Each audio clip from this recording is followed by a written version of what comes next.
আসসালামু আলাইকুম everyone. Senior ma'am গল্পে সিজন 2 শেষ পার্ট। তো চলো বেশি কথা না কইয়া গল্প শুরু করা যাক। আসলে 8 মাস আগে পরি ম্যামের এই অবস্থার জন্য দায়ী ওই ছেলেই পরি ম্যামকে শারীরিকভাবে নির্যাতন করেছিল। সাকিবের কথা শুনে আমার হাতের ফোনটা কেঁপে উঠলো। এক মুহূর্তে মাথার সব রক্ত যেন গরম হয়ে গেল। তারপর আমি বললাম, কি তুই কি বলছিস এইগুলো? সাকিব বলল, হ্যাঁ দোস্ত, আমি নিজের কানে শুনেছি। ওর বন্ধুদের বলছিল ওই মেয়ে এখনো বেঁচে আছে, যাকে 8 মাস আগে মেরে ফেলতে চাইছিলাম। সেই দিন কলেজে ম্যাম ওকে থাপ্পড় মারার পর কিছুই বলেনি, কিন্তু পরে সারাক্ষণ ম্যামের প্রতি নজর রাখতো। সুযোগ বুঝে ম্যামের এই সর্বনাশ করেছে। এইসবের মাস্টার মাইন্ড হলো ওই শয়তান। আমার চোখ নিমিষেই লাল হয়ে উঠলো। দাঁত চেপে ধরলাম, তারপর বললাম, এই কুত্তার বাচ্চাকে আমি ছাড়বো না। শপথ করে বলতেছি, ওর জীবনটা আমি তছনছ করে দিব। সাকিব বলল, দোস্ত প্লিজ তুই উত্তেজিত হোস না। আমি বললাম, উত্তেজিত? তুই এটা শুনে আমাকে কিভাবে শান্ত হতে বলছিস? আমি কিভাবে শান্ত থাকবো? সে আমার ম্যামের সাথে যা করেছে আমি তাকে বাঁচতে দিব না বলেই ফোন কেটে দিলাম। বুকের ভেতর শুধু আগুন আর আগুন। বিছানায় শুয়ে থাকলেও চোখে ঘুম নেই। প্রতিটা মিনিটে মনে হচ্ছিল কাল সকালেই তার বিচার হবে। সারা রাত ছটফট করার পর খুব সকালে ঘুম থেকে উঠলাম। উঠেই আমি আমার চেনা 3জন বন্ধুকে ফোন দিলাম, রানা, লিমন আর বাবু। ওরা জানে আমি রেগে গেলে কি হয়। ওদেরকে সব জানালাম, শোন, আজকে এক ওর খবর করে দিব। 1 ঘন্টার মধ্যে ওকে খুঁজে বের করা চাই। রানা বলল, ওকে দোস্ত, চিন্তা করিস না, ওর ঠিকুচি বের করছি বলে ওরা খুঁজতে বের হলো। আমি দাঁত চেপে বসে আছি, হাতের আঙ্গুল ভাগ করে টান মারছি যেন নিজেকে সামলাতে পারি, কিন্তু প্রতিটা মিনিটে রাগ বাড়ছে।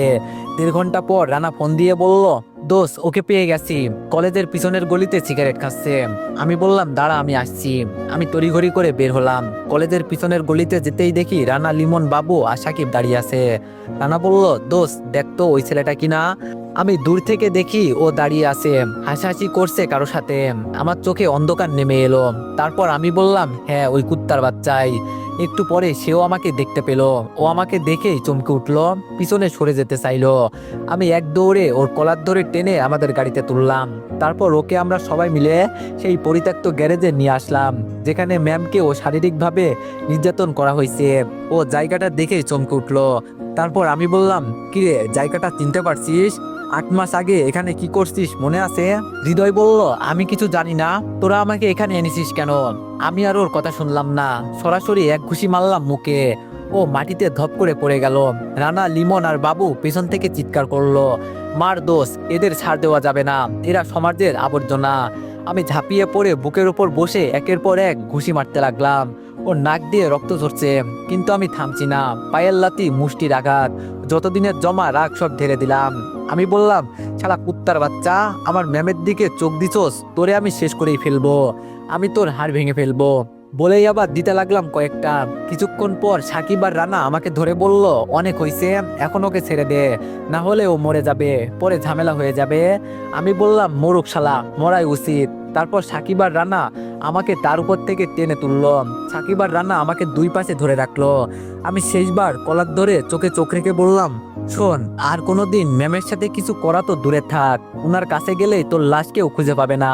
ছেলেটা এত মার খাওয়ার পরেও আমাকে বলল, তুই জানিস না কার গায়ে হাত দিয়েছিস, তোকে আমি দেখে নিব। মানে হচ্ছে সবচেয়ে বিশ্বস্ত বুকমেকার, পিএসজি এবং সিরিয়া এই অ্যাপের অফিসিয়াল পার্টনার। এই অ্যাপে আপনি cricket, football, tennis live match দেখে এবং তাদের ভবিষ্যৎবাণী করে সহজেই অর্থ উপার্জন করতে পারবেন। সেই সাথে বিএমডব্লিউ গাড়ি, আইফোন, ল্যাপটপ এবং আরো অনেক নগদ পুরস্কার জেতারও সুযোগ রয়েছে। এই অ্যাপটিতে আপনি ক্র্যাশ ক্রিস্টাল 21 ইত্যাদি গেম খেলে সহজেই আয় করতে পারবেন। আপনি বিকাশ, নগদ, রকেট, ব্যাংক, ক্রিপ্টো, পেপাল এবং অন্যান্য সহজ পদ্ধতির মাধ্যমে সহজেই আপনার জেতা টাকা তুলতে পারবেন। এখানে আপনি 24 ঘন্টা 7 দিন গ্রাহক সহায়তা পাবেন। তাই এখনই গুগলে অনেক সার্চ করে প্রথম ওয়েবসাইটে গিয়ে রেজিস্ট্রেশন করুন। আর হ্যাঁ, রেজিস্ট্রেশনের সময় আমার প্রোমো কোড VOTO7 ব্যবহার করে প্রথমবার ডিপোজিটে 20,000 টাকা পর্যন্ত পান। বলার সাথে সাথে ছেলেটির মুখে আরেকটি ঘুষি মেরে বললাম, এই তুই আমাকে কি দেখাবি রে? দেখা, এখনই দেখা। তারপর আমার বন্ধুরা আমাকে সেখান থেকে টেনে বের করে নিয়ে আসলো। এখন একটু রিল্যাক্স লাগছে। তারপর সেখান থেকে সোজা বাসায় চলে আসলাম। এসে দেখি ম্যাম ছাদে বসে চা খাচ্ছে। আমি আগে আমার রুমে গেলাম।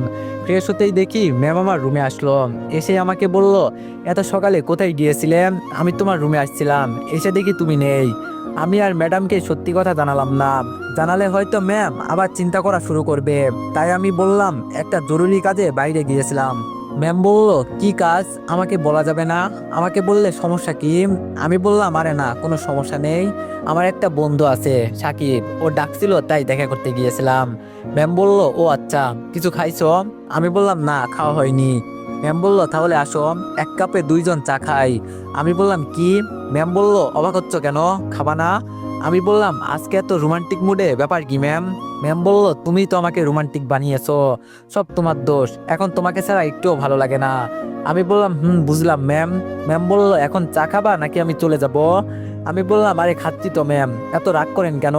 বলেই ম্যামের হাত থেকে চায়ের কাপটা নিয়ে আমি চুমুক দিলাম। আমার ম্যাম আমার হাত থেকে ওই চায়ের কাপটা নিয়ে আবার ম্যাম চুমুক দিল। ম্যামের ঠোঁটের ছোঁয়া লাগা কাপটা আমার হাতে পেয়ে আমি এক মুহূর্তের জন্য থমকে গেলাম। মনে হলো চায়ের গন্ধের সাথে সাথে ম্যামের হালকা সুগন্ধও মিশে গেছে। হঠাৎ করেই মাথায় উষ্ণ একটা ঢেউ বয়ে গেল। ম্যাম হালকা হাসি দিয়ে বলল, কি হলো, এমন করে কি দেখছো? কাপের ভেতরে কোনো ফুল ফুটছে নাকি? আমি বললাম, ফুল না ম্যাম, মনে হয় প্রেম ফুটছে। ম্যাম ভুরু কুঁচকে চায়ের কাপে চুমুক দিয়ে বলল, এত মিষ্টি কথা বলো কেন তুমি? আমাকে লজ্জা দাও কেন? আমি হালকা ঠাট্টা করে বললাম, আপনাকে লজ্জা দিতে আমার ভালোই লাগে ম্যাম। আপনি লজ্জা পেলে চোখের চাউনিটা অন্যরকম হয়ে যায়। ম্যাম একদম তাকিয়ে রইলো আমার দিকে চুপচাপ। তারপর আস্তে করে কাপটা টেবিলে রেখে বলল, জানো, তোমাকে যত বেশি দেখি তত বেশি মনে হয় তোমাকে ছাড়া থাকতে পারবো না। আমি মুচকে এসে বললাম, আমাকে ছাড়া কখনো থাকতেও হবে না ম্যাম। আরো কিছুক্ষণ কথা বললাম ম্যামের সাথে। তারপর আম্মু ডেকে গেল আমাদের নাস্তা করার জন্য। নাস্তা শেষ করে আমি আমার রুমে চলে আসলাম। ভেবেছিলাম একটু বিশ্রাম নেব, কিন্তু দরজায় টকটক শব্দ। দরজা খুলতেই দেখি ম্যাম দাঁড়িয়ে আছে, হাতে একটা ছোট্ট বাক্স। আমি অবাক হয়ে বললাম, কি আছে বাক্সে ম্যাম? ম্যাম হালকা হাসি দিয়ে বলল, তোমার জন্য, খোলো তো দেখো। আমি বক্সটা খুলতেই দেখি ভিতরে একটা সুন্দর ব্রেসলেট, নামটা খোদাই করা, রাকিব। আমি ম্যামকে বললাম, ম্যাম এটা কেন দিলেন?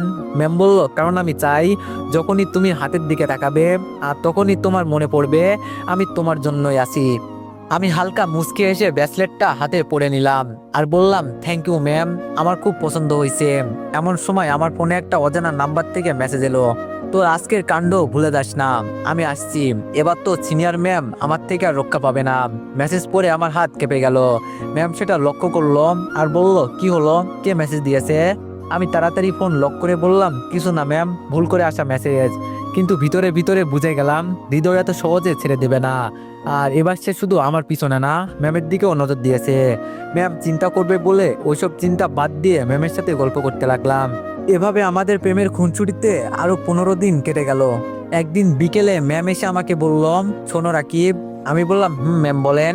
ম্যাম বলল, চলো না আজকে একটু বাইরে থেকে ঘুরে আসি। আমি বললাম, আজকে? ম্যাম বলল, এখনই। আমি ম্যামকে একটু রাগানোর জন্য বললাম, কিন্তু ম্যাম এখন তো কাজ আছে আমার। বলার সাথে সাথে ম্যাম লুচির মতো ফুলে উঠলো আর আমাকে বলল, তোমার তো শুধু কাজ আর কাজ, আমার জন্য কোনো সময় নেই, থাক, তোমার মতো ব্যস্ত মানুষের সাথে কি আর ঘুরতে যাওয়া যায়? বলেই ম্যাম একেবারে ঘুরে দাঁড়ালো, অভিমানী মুখে চলে যেতে লাগলো। আমি আর চুপ করে বসে থাকতে পারলাম না। হঠাৎ পিছন থেকে এগিয়ে গিয়ে ম্যামকে আলতো করে জড়িয়ে ধরলাম। তারপর ম্যামের ঘাড়ে আমার থুতনি রেখে আলতো করে চুমু দিয়ে বললাম, আরে ম্যাম, এভাবে রাগ করলে আমি তো মরে যাব। আপনার এই মিষ্টি অভিমান দেখার জন্যই আমি এটা করলাম। আপনার জন্য আমি সবকিছু করতে রাজি। ম্যাম হাসি চেপে বলল, তাই নাকি, তাহলে রাজি ঘুরতে যেতে? আমি বললাম, রাজি রাজি, তবে একটা শর্ত আছে। ম্যাম বলল, কি শর্ত? আমি বললাম, আমাকে খুব বেশি ভালোবাসা দিতে হবে আজকে। ম্যাম হালকা লজ্জা পেয়ে বলল, তা হবে না, তা হবে না, তুমি না একদম দুষ্ট ছেলে। আমি বললাম, দুষ্টামি দেখানোর সুযোগ পাইলাম কই? ম্যাম বলল, শরত। বলেই ম্যাম আমার থেকে জড়িয়ে ধরা অবস্থাটা ছাড়িয়ে মুচকে এসে একটু লজ্জা পেয়ে নিজের রুমে দৌড়ে চলে গেল। আমি ওই সুযোগে রেডি হয়ে নিলাম, বাইরে ম্যামের জন্য অপেক্ষা করছি। প্রায় আধা ঘন্টা পর দরজা খুলে ম্যাম যখন বের হলো, আমি এক মুহূর্তের জন্য থমকে গেলাম।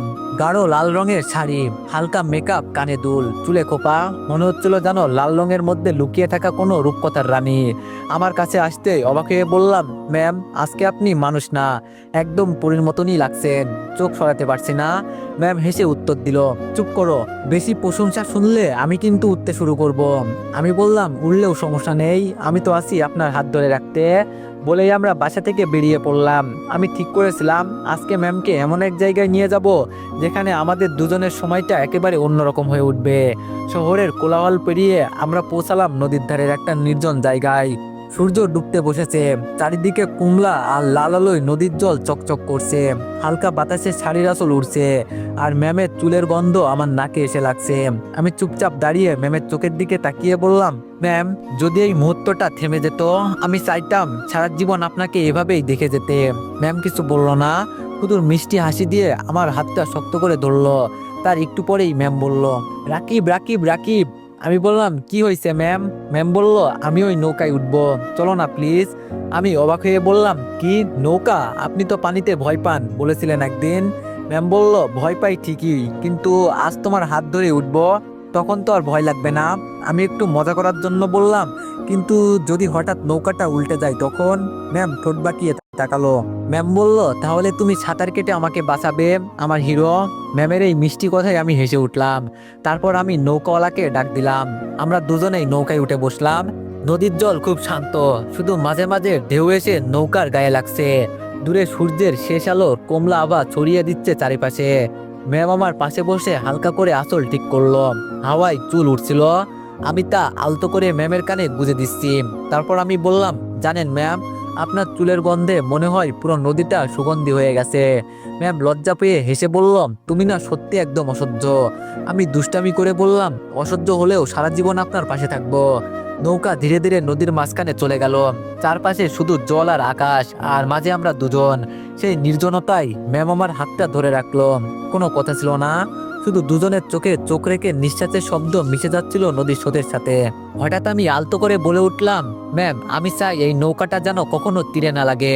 ম্যাম বলল, পাগল, তীরে না লাগলে তো তোমার সাথে চিরকাল এই নদীতে আটকে পড়তে হবে। আমি বললাম, আমার তাতেও কোনো আপত্তি নেই, হি হি। ম্যাম বলল, শরত। আরো কিছুক্ষণ সেখানে থাকলাম। সন্ধ্যা নেমে আসছিল, দূরে ঘরের বাতির আলো গুলো জ্বলতে শুরু করছে। নৌকা ধীরে ধীরে ঘাটে ফিরে এলো। নেমে আমরা পাশাপাশি হাঁটা শুরু করলাম শহরের দিকে। শহরের রাস্তার লাইটগুলো জ্বলেছে, আর হালকা ঠান্ডা বাতাস বইছে। আমি আলতো করে ম্যামের হাত ধরলাম। তারপর ম্যাম আমাকে বলল, রাকিব, কি করছো? সবাই দেখবে, হাত ছাড়ো এখন। তখন আমি হাতটা আরো শক্ত করে ধরে ম্যামের দিকে তাকিয়ে বললাম, দেখুক না, আমি তো আর চুরি করছি না, আমি শুধু আমার পৃথিবীটাকে ধরে আছি। কার বাপের কি? ম্যাম মুচকে এসে কিছু না বলে হাঁটতে লাগলো। আমি আবার দুষ্টামি করে বললাম, জানেন ম্যাম, আপনার হাতটা ছেড়ে দিলে মনে হয় যেন পুরো পৃথিবীটাই হারিয়ে ফেলছি। ম্যাম হালকা হেসে উত্তর দিল, তুমি না যতটা দুষ্টু ততটাই মিষ্টি। রাস্তা দিয়ে হাঁটতে হাঁটতে হঠাৎ ম্যাম থেমে গেল। আমি অবাক হয়ে তাকালাম, দেখি রাস্তার কোণে ছোট্ট একটা আইসক্রিমের দোকান। রঙিন বাতি ঝিকমিক করছে। ম্যামের চোখে যেন ছোট্ট শিশুর মতো চিলিক এসে গেছে। ম্যাম ঠোঁট কামড়ে হালকা লাজুক ভঙ্গিতে বলল, রাকিব, আমি আইসক্রিম খাবো। আমি মুচকে এসে বললাম, কিন্তু ম্যাম, এত রাতে ঠান্ডা লাগবে তো। ম্যাম সাথে সাথে মুখটা বাচ্চাদের মতো করে বলল, আরে ধুর, আমি কি ছোট বাচ্চা নাকি যে ঠান্ডা লাগবে? আমার আইসক্রিম এখনই লাগবে, যাও কিনে এনে দাও। বলেই ম্যাম আমাকে ঠেলতে লাগলো। আমি হাসি চেপে রেখে বললাম, আচ্ছা আচ্ছা, এখনই কিনে দিচ্ছি, কিন্তু আবার একটা শর্ত আছে। ম্যাম চোখ ছোট করে বললাম, তুমি কি কখনো শর্ত ছাড়া কিছু করো না? আমি বললাম, আইসক্রিম খেলে বলেন, না হলে আমি চললাম। ম্যাম বলল, আচ্ছা আচ্ছা, ঠিক আছে, বলো কি শর্ত? আমি বললাম, হ্যাঁ, এই তো লাইনে আছেন, তো শর্ত হলো, আমি বললাম, একটা আইসক্রিম কিনবো, আর আমাকেও সেই আইসক্রিম খেতে দিতে হবে, মানে এক আইসক্রিম দুইজন মিলে খাবো। ম্যাম বলল, ওরে দুষ্টু, পেটে পেটে এত কিছু। আমি বললাম, লাগলে বলেন, না হলে চললাম। ম্যাম বলল, আচ্ছা ঠিক আছে, তাও রাজি, তবুও আইসক্রিম কিনে দাও। আমি বললাম, ওকে, তাহলে আপনি এখানেই থাকেন, আমি ওই পাশে গিয়ে আইসক্রিম নিয়ে আসছি। বলেই আমি ম্যামকে রেখে রাস্তার এপারে চলে আসলাম। তারপর একটা চকলেট ফ্লেভারের আইসক্রিম নিলাম। হঠাৎ একটা বিকট আওয়াজ কানে আসলো, আর আমি সাথে সাথেই পিছনে তাকালাম। আর যা দেখলাম তা দেখে আমার পায়ের মাটি এক নিমিষেই সরে গেল, কারণ দেখলাম ম্যাম রক্তাক্ত অবস্থায় রাস্তায় পড়ে আছে। ম্যামকে একটা কার ধাক্কা মেরে পালিয়ে যাচ্ছে। কারের দিকে তাকিয়ে দেখি হৃদয় ছেলেটি আমার দিকে তাকিয়ে হাসতেছে, তার মানে সেই ম্যামকে ধাক্কা দিয়েছে। এইসব কাণ্ড দেখে আমি কিছুক্ষণের জন্য থ হয়ে দাঁড়িয়ে রইলাম। কি হয়ে গেল কিছুই বুঝলাম না। তারপর আমি ম্যাম বলে একটা চিৎকার দিলাম, বলে ওনার কাছে এক দৌড়ে ছুটে গেলাম। ওখানে থাকা সব মানুষের কাছে গিয়ে ভিড় জমিয়ে ফেললো। আমি ম্যামের মাথাটা আমার কোলে তুলে অনেক জোরে কান্না করতে লাগলাম। ম্যাম আমার দিকে তাকিয়ে হা করে জোরে জোরে দুইবার শ্বাস নিল, মনে হচ্ছে কিছু বলতে চাচ্ছে। তারপরই ম্যামের চোখ দুটো বুজে গেল। আমার হাত পা যেন অসাড় হয়ে এলো। তারপর সবাই ম্যামকে ধরাধরি করে কাছের একটা হাসপাতালে নিয়ে আসলাম। হাসপাতালে নিয়েই ম্যামকে অপারেশন থিয়েটারে নেওয়া হলো। মাথা দিয়ে অনেক ব্লিডিং হচ্ছে। আমার শার্ট ম্যামের রক্ত দিয়ে ভিজে আছে। আমি পাশের চেয়ারে ধপ করে বসে পড়লাম। মনে হচ্ছে সবকিছু আবার হারিয়ে ফেলবো। কেমন আমি কেঁদেই যাচ্ছি, সান্ত্বনা দেওয়ার মতো কেউ নেই। কিছুক্ষণ পর আমি অ্যাক্সিডেন্টের কথা ফোন করে আমার আম্মুকে জানিয়ে দিলাম। শুনেই আমার আম্মু কান্না করতে লাগলো। সাথে ম্যামের আম্মুকেও জানিয়ে দিল আমার আম্মু ওনারা আসতেছে। আমার আব্বুকেও আম্মু ফোন করে জানিয়ে দিল। আব্বু দিনাজপুর থেকে সাথে সাথে রওনা করেছে। কিছুক্ষণের মধ্যে আম্মু আর ম্যামের আব্বু আম্মু সবাই হাসপাতালে পৌঁছে গেল। এসে ওনারা কান্না করতে লাগলো। তারপর আমি বললাম, সরি আম্মু, আমার জন্যই এমন হলো। ম্যামকে যদি না নিয়ে বের হতাম আজকে তাহলে এরকম কিছুই হতো না। আম্মু বলল, প্লিজ তুই এমন করে বলিস না। প্রায় 1 ঘন্টা পর আমার আব্বু চলে আসলেন। এসেই বললেন, কি করে এরকম হলো, কে এরকম করেছে, আমরা তাকে খুঁজে বের করব। অ্যাক্সিডেন্ট হয়েছে, তাই পুলিশ কেসও হয়েছে। কিছুক্ষণ পর পুলিশ আসলো। আমরা পাশের মল থেকে সিসি ক্যামেরায় ফুটেজে দেখেছি কে এরকম করেছে এবং আমরা তাকে গ্রেপ্তারও করেছি।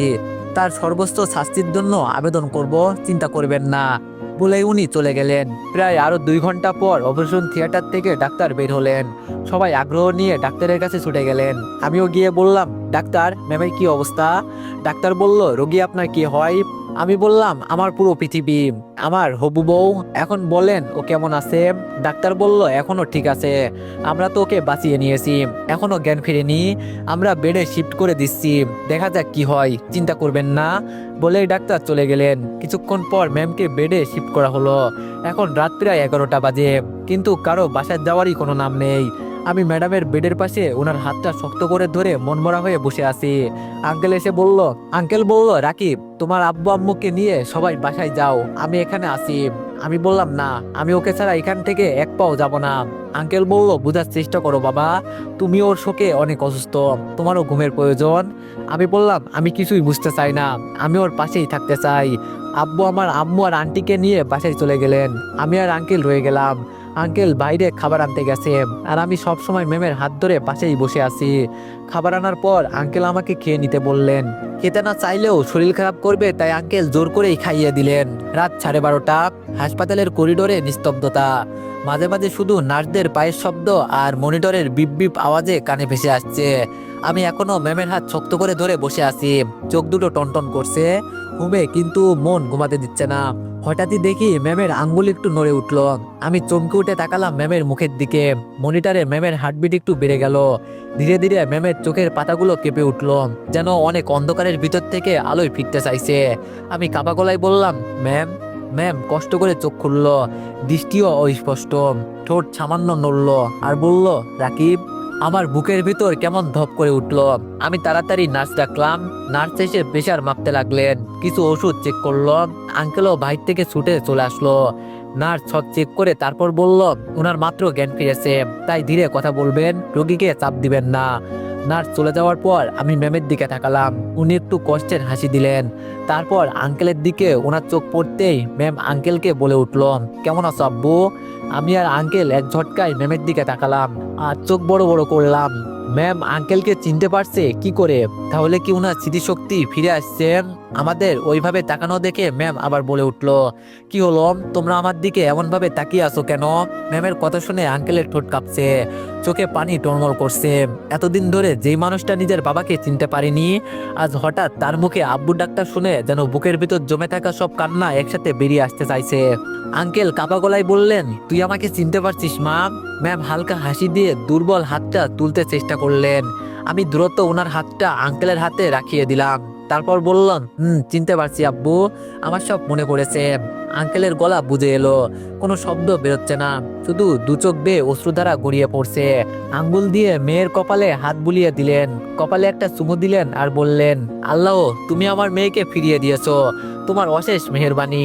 ম্যাম চোখ বন্ধ করে আব্বুর হাত আঁকড়ে ধরলেন, যেন ছোটবেলার মতো বাবার স্নেহের আসলে ফিরে এসেছে। একটু পর ম্যাম বলল, আব্বু, আম্মু কোথায়? আঙ্কেল বলল, তোর আম্মুকে বাসায় পাঠিয়ে দিয়েছি মা, কাল আসলেই দেখতে পাবি, এখন একটু ঘুমানোর চেষ্টা কর। ম্যাম বলল, ঠিক আছে আব্বু বলেই আঙ্কেল একটু বাইরে চলে গেল। আমি মনে মনে ভাবতেছি, এখন কি ম্যামের ছদ্মবেশী কবির কথা মনে পড়বে?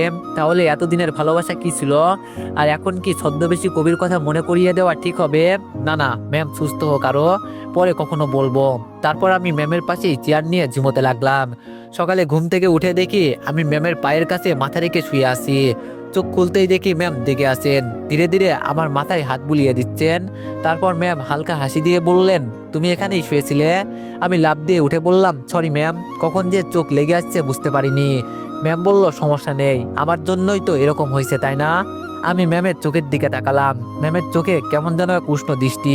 আমি এক মুহূর্ত চুপ করে রইলাম। একবার মনে হলো ছদ্মবেশী কবির কথা তুলি, কিন্তু আবার ভয়ে থেমে গেলাম। ওনার শরীর এখনো দুর্বল, অপ্রস্তুত, কথায় কষ্ট পেতে পারে। ঠিক তখনই দরজা খুলে আঙ্কেল ভিতরে এলেন, হাতে নাস্তার ব্যাগ। উনি বললেন, রাকিব বাবা, নাও নাস্তা করো আগে, তোমাদের জন্য পরোটা আর ডিম এনেছি। আমরা তিনজন একসাথে বসে নাস্তা করলাম। ম্যামের কণ্ঠে আজ এক অদ্ভুত শান্তি। আঙ্কেল যেন একটু হালকা হয়েছেন। নাস্তা শেষে ডাক্তার এসে ম্যামের চেক আপ করলেন। ডাক্তার খুশি হয়ে বললেন, আলহামদুলিল্লাহ, উনি দ্রুত রিকভার করেছেন, 2-3 দিনের মধ্যে হয়তো বাসায় নিয়ে যাওয়া যাবে, বলেই আঙ্কেল চলে গেলেন। একটু পর আমার আব্বু আর আন্টি, মানে পরি ম্যামের আম্মু আসলো বাসা থেকে। ওনাদের দেখে ম্যাম বলে উঠলো, আম্মু কেমন আছো? শব্দটা যেন ওনার বুক ভেদ করে ঢুকে গেল। উনিও এক ঝটকায় ম্যামের দিকে তাকালেন।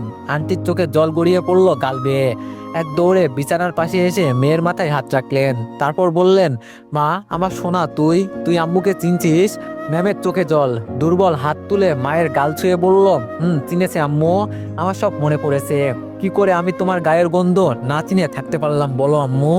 আম্মুর মুখে আর কোনো শব্দ নেই, শুধু কান্নার শব্দ। ঢুকে গিয়ে মেয়েকে শক্ত করে বুকে জড়িয়ে ধরলেন। ম্যামও বুকের ভেতর মুখ গুজে দিয়ে যেন বহুদিন হারিয়ে থাকা নিরাপত্তার আশ্রয় ফিরে এসেছে। তারপর আমার আম্মু বলল, আল্লাহ তোমার আবার তোমার আম্মুর কোলে ফিরিয়ে দিয়েছে মা। তুই জানোস কত নামাজ, কত দোয়া করেছি তোর জন্য, রাতের পর রাত কেঁদেছি আল্লাহর দরবারে। আজ আমার সব দোয়া কবুল হয়েছে। আন্টি বলল, তুই আমার কাছে থেকেও যখন চিনতি না আমার কত কষ্ট হইতো জানতিস? তোকে আর কোথাও হারাতে দিব না। আঙ্কেল চুপচাপ দাঁড়িয়ে, চোখের কোণে অশ্রু। আমি পাশের চেয়ার ছেড়ে একটু দূরে দাঁড়িয়ে রইলাম। এ যেন এমন এক দৃশ্য যেখানে আমার উপস্থিতি শব্দ হয়ে ভাঙতে পারবে না। ম্যাম দুর্বল কণ্ঠে ফিসফিস করলো, আম্মু, আমি আর কোথাও হারাতে চাই না, আর আমাকে তোমার পাশে আগলে রেখো। আম্মু বলল, না মা, আমি আর কখনো তোকে হারাতে দিব না। এখন তুই শুধু সুস্থ হ, সব ঠিক হয়ে যাবে। এরপর দুইজন একে অপরকে শক্ত করে আঁকড়ে ধরে রইল অনেকক্ষণ। এভাবে আরো 3 দিন স্বপ্নের মতো কেটে গেল। ম্যাম দিন দিন আগের মতো হয়ে উঠতে লাগলো। কিন্তু এখন আমি বুঝতে পারছি না ম্যামের ছদ্মবেশী কবির কথা মনে আছে নাকি। সকালে আমি হাসপাতাল রুমে ঢুকতেই দেখি ম্যাম জানালার পাশে বসে সূর্যের আলোয় মুখ মেখে হাসছে। চুলগুলো অগোছালো, কাঁধে ছড়িয়ে আছে, মুখে হালকা ফর্সা ভাব ফিরেছে। আমি হেসে বললাম, এখন কেমন আছেন ম্যাম? ম্যাম বলল, ভালো লাগছে এখন রাকিব। দুপুরে ডাক্তার রাউন্ডে এসে হালকা হেসে বললেন, কেমন লাগছে আজ? ম্যাম বলল, আলহামদুলিল্লাহ, অনেক ভালো। ডাক্তার বলল, তাহলে ঠিক আছে, সব রিপোর্ট ভালো এসেছে। আজই আপনাদের রিলিজ পেপার তৈরি করা হয়ে যাবে, সন্ধ্যার মধ্যে বাসায় যেতে পারবেন। শুনে সবার চোখে স্বস্তির আলো ফুটে উঠল। সন্ধ্যার সময় হাসপাতাল ছাড়ার প্রস্তুতি শুরু হলো। নার্স এসে স্যালাইন খুলে দিল, সব কাগজপত্র গুছিয়ে দিলাম। আমি ম্যামের ব্যাগ হাতে নিলাম আর আঙ্কেল গাড়ি আনতে গেলেন। ম্যাম ধীরে ধীরে বিছানা থেকে নামলো। আমি তাড়াতাড়ি বললাম, সাবধানে ম্যাম, আমার হাত ধরুন, না হলে পড়ে যাবেন। ম্যাম বলল, থ্যাংক ইউ। আমরা ধীরে ধীরে হাসপাতাল থেকে নেমে এলাম। গেটের বাইরে গাড়ি দাঁড়িয়ে। ম্যামকে আস্তে করে উঠিয়ে দিয়ে আমরাও সবাই উঠে পড়লাম। কিছুক্ষণ পর আমরা সবাই বাসায় এসে পড়লাম। আঙ্কেল ভাড়া মিটাচ্ছে। আমি আর আন্টি ম্যামকে নিয়ে আস্তে আস্তে ভিতরে নিয়ে আসলাম। কিন্তু এবার ম্যাম আন্টিদের ফ্ল্যাটে গেল, মানে ম্যামের আম্মুর সাথে। যাই হোক, আমিও আমাদের ফ্ল্যাটে ঢুকে আমার রুমে চলে আসলাম। এসে সন্ধ্যায় গোসল করলাম। রুমে এসে ড্রেস চেঞ্জ করে ভালো লাগছিল না, তাই শুয়ে পড়লাম। কখন যে ঘুমিয়ে পড়েছি জানি না। ঘুম ভাঙলো রাত 12টার পর। খুব ক্ষুধা পাইছে, তাই নিচে গিয়ে দেখলাম কোনো খাবার নাই। ফ্রিজেও তেমন কিছু পেলাম না, তাই ফ্রিজ থেকে পানি খেয়ে আবার আমার রুমে চলে আসলাম। এসে আবার শুয়ে পড়লাম, কিন্তু কিছুতেই ঘুম ধরছে না। আর পেটে ক্ষুধা থাকলে কি আর ঘুম ধরে? তাই ফোন চালানোর জন্য হাতে নিলাম। ফেসবুকে ঢুকতেই দেখি ম্যাম এসএমএস দিল। ম্যাম বলল, কি ব্যাপার রাকিব, তুমি এত রাতে অনলাইনে? আমি বললাম, অনেক ক্ষুধা লাগছে ম্যাম, তাই ক্ষুধা পেটে ঘুম ধরছে না। ম্যাম বলল, কেন, রাতে খাওনি? আমি বললাম, না ম্যাম, এসেই ঘুমিয়ে পড়েছি। একটু আগে ক্ষুধার জন্য উঠলাম, কিন্তু ফ্রিজে কিছুই নেই। ম্যাম বলল, আচ্ছা এক কাজ করো, ছাদে আসো। আমি বললাম, কি এত রাতে ছাদে? ম্যাম বলল, আসতে বলেছি, আসো। আমি বললাম, আম্মু যদি জেনে যায়? ম্যাম বলল, আরে বোকা ছেলে, চুপি চুপি আসো। আমি বললাম, আচ্ছা ঠিক আছে। ম্যাম বলল, শোনো। আমি বললাম, কি? ম্যাম বলল, 20 মিনিট পর আসো। আমি বললাম, কেন? ম্যাম বললো সেটা তখনই বুঝবা, বাই। আমি বললাম বাই ম্যাম, বলেই ফোন রেখে দিলাম। রাত প্রায় 1টা বাজে। ম্যাম এই সময় ছাদে যেতে বললো কেন? যাই হোক, 20 মিনিট পর আমি চুপি চুপি রুম থেকে বের হয়ে আসলাম। তারপর আশেপাশে ভালো করে নজরদারি করে মেইন দরজা খুললাম। তারপর আমি বের হয়ে হালকা লাগিয়ে দিয়ে এক দৌড়ে ছাদে চলে আসলাম। ছাদে এসে দেখি কেউ নেই, অনেক অন্ধকার। ফোনের স্ক্রিনে তাকিয়ে দেখি 1টা 7 বাজে, কিন্তু এখনো তো ম্যাম হলো না। আমি তো 20 মিনিট পরে এলাম, তাই ম্যামকে SMS করতেই যাব, এমন সময় দেখি আমার সামনে থেকে শুরু করে চারিদিকে লাল নীল সবুজ সহ অনেক রঙের বাতি একসাথে জ্বলে উঠলো। আমি সাথে সাথে অবাক হয়ে গেলাম, কি হচ্ছে এটা? আমার সামনে বিশাল একটা বোর্ডের মতো কিছু কাপড় দিয়ে ঢাকা। আমার আর বুঝতে বাকি রইলো না এগুলো কে করেছে। ম্যাম তো দেখছি আমার টেকটিক দিয়ে আমাকে ইমপ্রেস করে দিল। যাই হোক, আমি সামনে থেকে কাপড় সরাতেই সামনে যা দেখলাম তা দেখে আমি চোখ বড় বড় করে ফেললাম। কারণ বোর্ডের চারিপাশে বেলুন দিয়ে সাজানো, আর মাঝখানে ফুল দিয়ে লেখা আই লাভ ইউ, আমার ছদ্মবেশী কবিতা। আমি দেখে আর নিজেকে স্থির রাখতে পারলাম না, চোখ দিয়ে পানি পড়ে যেতে লাগলো। তার মানে ম্যাম আমাকে চিনতে পারছে। মনে হচ্ছে আমার পুরো পৃথিবীটা এই লেখাটার উপরই থমকে গেছে। একটু পর কারো আসার শব্দ পেলাম। আমার পিছনে ম্যাম দাঁড়িয়ে আছে, আমি ওনাকে স্পষ্ট অনুভব করতে পারছি। আমার শ্বাস গভীর হয়ে আসছে। হঠাৎ পিছন থেকে ম্যাম বলে উঠলো, এই যে ছদ্মবেশী কবি, আজ পিছনেই ঘুরে থাকবে নাকি আমাকেও একটু দেখবে? ম্যামের কথা শুনে আমার বুকের ভেতর যেন জ্বর বইছে। আস্তে আস্তে ঘুরে দাঁড়াতেই দেখি ম্যাম লাল রঙের একটা শাড়ি পরে আছে, কাঁধে আঁচলটা ঝুলিয়ে দাঁড়িয়ে আছেন। হালকা বাতাসে চুল উঠছে আর চোখ দুটো ঝলমল করছে। তারপর আমি কাপা কাপা গলায় বললাম, ম্যাম মানে আমি। ম্যাম সাথে সাথে আমার ঠোঁটে আঙ্গুল দিয়ে থামিয়ে দিল আর বলল, চুপ, আজ আর অজুহাত শুনবো না। আজ শুধু আমার কবির স্বর শুনবো আর তার হৃদয়ের ধ্বনি। আমি আর নিজেকে সামলাতে পারছি না, চোখে পানি জমে আছে আর বুকের ভিতর আগুন জ্বলছে। হঠাৎ ম্যাম খুব কাছে এসে আমার বুকে মাথা রাখলো। আমি যেন জমে গেলাম। ম্যাম বলে উঠলো, জানো 8 মাস আগে যখনই তুমি আমাকে লুকিয়ে কবিতা পাঠাতে, আমি তোমার কবিতা পড়তাম। মনে হতো কেউ আমাকে ভিতর থেকে বুঝছে। প্রতিটা লাইনে প্রতিটা শব্দে আমি নিজেকে খুঁজে পেয়েছি। সব সময় তোমাকে আমার পাশে খুঁজেছি, আমার পাশে চেয়েছি। আমি ধীরে ধীরে হাত বাড়িয়ে ম্যামের চুল হাতে রাখলাম। উনি চমকে উঠলেও কিছু বললেন না। আমি সাহস করে কানে ফিসফিস করে বললাম, ম্যাম আপনি জানলেন কেমনে আমি ছদ্মবেশী কবি? ম্যাম বলল, 8 মাস আগে তুমি হাসপাতালে বলেছিলে, মনে আছে? তখন তোমার চোখে আমার জন্য সত্যিকারের ভালোবাসা দেখতে পাই, কিন্তু আমার বলার মতো ক্ষমতা থাকে না। আমি আর ম্যামকে কিছু বলতে না দিয়ে আবার শক্ত করে জড়িয়ে ধরলাম। তারপর বললাম, ম্যাম আমি শুধু আপনাকেই ভালোবাসি। I love you, I love you so much. Ma'am বলল, এখন থেকে তাহলে নো ম্যাম, আর তুমি করে বলো। আমি বললাম ঠিক আছে। ম্যাম বলল, তাহলে আবার বলো। আমি বললাম আই লাভ ইউ। ম্যাম বলল, আই লাভ ইউ টু। কিছুক্ষণ পর ম্যাম মুখ তুলে আমার চোখের দিকে তাকালেন। আমি ম্যামের মুখ দুহাতে ধরে ওনার কপালে হালকা চুমু খেলাম। উনি প্রথমে শিহরিত হলেন, তারপর বললেন, আজ থেকে তুমি শুধু আমার আর আমি শুধু তোমার। ম্যাম চোখ বন্ধ করেই দাঁড়িয়ে আছেন। আমার বুকের ভেতর কাঁপতেছে। কাঁপতে কাঁপতে ওনার ঠোঁটের খুব কাছাকাছি চলে আসলাম। আমাদের নিঃশ্বাস এক হয়ে গেছে। উনি একটু কেঁপে উঠলেন। তারপর এক ঝাটকায় ম্যামকে জড়িয়ে ধরে ঠোঁট চেপে ধরলাম। মুহূর্তে ওনার নিঃশ্বাস আটকে গেল, শরীর শক্ত হয়ে এলো। তারপর আস্তে আস্তে উনি ঠোঁট মিলালেন। ম্যামের ঠোঁট নরম উষ্ণ আর শিহরিত। আমি পুরোপুরি ডুবে যাচ্ছিলাম। এক হাতে ওনার কোমর শক্ত করে চেপে ধরেছি, অন্য হাত দিয়ে ওনার গালের ওপর আলতো করে শুয়ে আছি। উনি দুহাতে আমার টি শার্টের কলার আঁকড়ে ধরে আরো কাছে টেনে নিলেন। চোখ বন্ধ করে আমরা দুজনেই সময়ের হিসাব ভুলে গেলাম। ঠোঁটের পর ঠোঁট দিয়ে একের পর এক গভীর কিসে পুরো পৃথিবী থেমে গেছে যেন। বাতাসও যেন নিঃশব্দে দাঁড়িয়ে তাকিয়ে আছে আমাদের দিকে। কিছুক্ষণ পর ম্যাম ঠোঁট ছাড়িয়ে বড় বড় শ্বাস নিতে নিতে আমার বুকের ওপর মাথা রাখলেন। গরম নিঃশ্বাসে আমি কেঁপে উঠলাম। তারপর ম্যাম বলল, এভাবে কেউ কিস করে? তুমি তো আমাকে মেরেই ফেলতে। আমি বললাম, আমার বউকে আমি আদর দিচ্ছি, তাতে কার বাপের কি? ম্যাম বলল, তাই নাকি? আমি বললাম, জি তাই। ওই শোনো না। ম্যাম বলল, বলো। আমি বললাম, আর একটু আদর দিই না, তাহলে আমার পেটও ভরে যাবে। ম্যাম বলল, এই যাও তো দুষ্টু ছেলে, আমি আর পারবো না। আমি বললাম, ঠিক আছে, মনে থাকবে। বাসর রাতের জন্য তোলা থাকলো। কিছুক্ষণ পর আমি ম্যামকে বললাম, আচ্ছা তুমি এইসব কিভাবে করলে? ম্যাম বলল, আমি একা কিছুই করিনি। আমি বললাম, তাহলে? ম্যাম বলল, তোমার আব্বু আম্মু, আমার আব্বু আম্মু, আমি সবাই একসাথে করেছি। আমি বললাম, কি? ম্যাম বলল, ঠিকই শুনেছো। আমি সন্ধ্যা রাতেই তোমার আমার ফ্যামিলিকে সব জানিয়ে দিই। সব শুনে ওনারা আমাকে এই প্ল্যান দেয়, সবাই এই প্ল্যানে সামিল। সেজন্য তোমাকে রাতে খাওয়ার জন্য আর কেউ ডাকেনি, যাতে ঘুম ভেঙে যায়। আমি বললাম, ওরে আল্লাহ, কি প্ল্যান এইসব? ম্যাম বলল, আমি বললাম আচ্ছা তাহলে এখন তুমি ঘুমাতে যাও, অনেক রাত হলো, আমিও যাই। ম্যাম বলল দাঁড়াও। আমি বললাম আবার কি? ম্যাম বলল তোমার তো ক্ষুধা লাগছে। আমি বললাম লাগছে, কিন্তু খাবার তো কিছুই নেই। ম্যাম বলল একটু দাঁড়াও আসছি। বলেই ম্যাম আবার নিচে চলে গেলেন। 2 মিনিট পর আবার ফিরে আসলেন, হাতে বিরিয়ানির প্যাকেট আমার দিকে এগিয়ে দিয়ে বলল নাও এগুলো রুমে গিয়ে খেয়ে নিও। আমি বললাম না খাবো না। ম্যাম বলল কেন, আবার কি হলো? আমি একটু ভাব নিয়ে অন্যদিকে তাকিয়ে বললাম কেউ যদি খাইয়ে দিত তাহলে খাবো। ম্যাম বলল হইছে, আর ঢং করতে হবে না, নাও হা করো। বলেই ম্যাম বিরিয়ানির প্যাকেট খুলে আমাকে নিজের হাতে খাইয়ে দিতে লাগলো। আমিও ম্যামের নরম হাতে এত রাতে গরম বিরিয়ানি খেলাম। খাওয়া প্রায় শেষ, তখনই কেউ পিছন থেকে এসে বলল আরে বাহ, প্ল্যান তো দেখি কাজ করেছে। পাখি এসে নিজেই ধরা দিয়েছে, কিন্তু এত দূর হবে সেটা তো ভাবিনি। আমি আর ম্যাম পিছনে তাকালাম আর দেখলাম আমার আব্বু আম্মু আর ম্যামের আব্বু আম্মু।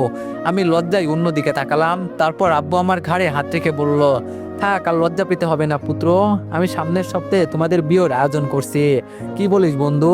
আঙ্কেল বলল তুই যা বলবি তাই হবে। বলে ওনারা হাসতে লাগলেন। তারপর আমরা যে যার রুমে চলে আসলাম। আমাদের প্রেমের 1 সপ্তাহ পর আমাদের বিয়েটা ধুমধাম করে হয়ে গেল। আজ আমাদের বাসর রাত। আমি দরজার সামনে দাঁড়িয়ে আছি। আজকে কেন জানি ভিতরে ঢুকতেও ভয় লাগছে। কোনো রকম নিজেকে সাহস জুগিয়ে ভিতরে প্রবেশ করলাম। ঘরের ভিতর হালকা গোলাপের সুগন্ধ ছড়িয়ে আছে, আর ম্যাম লাল শাড়িতে খাটে বসে মাথায় ঘুমটা দিয়ে। লাজুক মুখটা আদো আলোয় কত সুন্দর লাগছিল, যেন চোখ সরানো যাচ্ছে না। আমি আস্তে আস্তে এগিয়ে গেলাম। বিছানার ধারে যেতেই ম্যাম খাট থেকে নেমে আমার পায়ে হাত দিয়ে সালাম করলো। আমি ম্যামকে আমার 2 হাত দিয়ে তুলে বললাম আরে কি করছেন? আমি তোমার ছোট, পায়ে হাত দিয়ে সালাম করতে হবে না। ম্যাম বলল এটা বাসর ঘরের নিয়ম, আর তুমি আমার স্বামী, তাই পায়ে হাত দিয়ে সালাম করতে হয়। আমি বললাম বাহ, তুমি তো অনেক নিয়মই জানো দেখছি। ম্যাম বলল জানি। আমি বললাম তো আর কি কি করতে হয় বলো আমায়। ম্যাম বলল বলছি আগে খাটে বসো।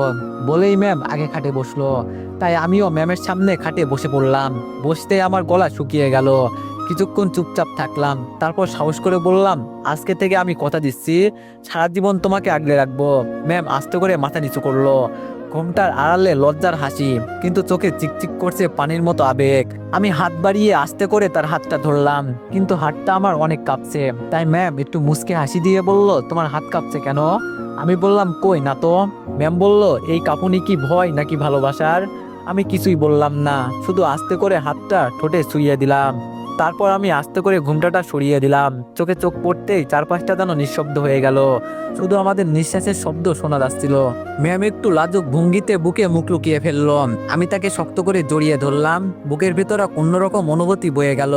কিছুক্ষণ পর ম্যাম বলল এখন বাসর ঘরের কার্যক্রম শুরু। আমি বললাম তুমি তো বললে না কি করতে হয়। ম্যাম বলল আমি কলেজে তোমার ম্যাম, এখানে তোমার বউ, তাই যা ইচ্ছা করতে পারো। আমি দুষ্টুমি করে বললাম কি করব বলো।